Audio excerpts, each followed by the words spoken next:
Bonjour et bienvenue à cette nouvelle capsule de la série Respire, relâche et souris. Aujourd'hui, nous allons traiter de l'hypersensibilité, désignée aussi par d'autres termes mais qui ont chacun leur spécificité, comme les HP, les personnes à haut potentiel, les surdoués avec hyperactivité ou pas, les personnes zèbres, etc.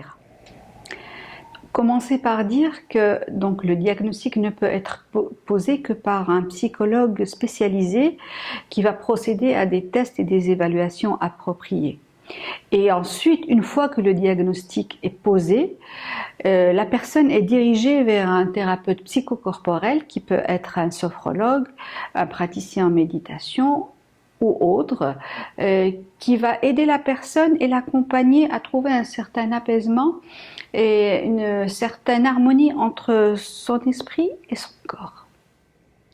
Le mental des hypersensibles est souvent en surchauffe à cause de ces cogitations permanentes, appelées aussi des pensées en arborescence, et qui et souvent se manifeste par une fatigue extrême installée sans aucune explication convaincante ou une activité physique qui peut expliquer la raison.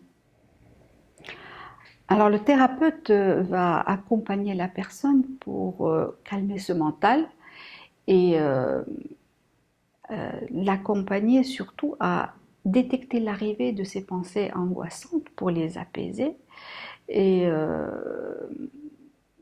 essayer de gérer ce trouble dont souffre un pourcentage non négligeable de la population, souvent sans le savoir et souvent confondu avec des troubles psychiques assez sérieux, car la personne se sent marginalisée, inadaptée et souvent incomprise.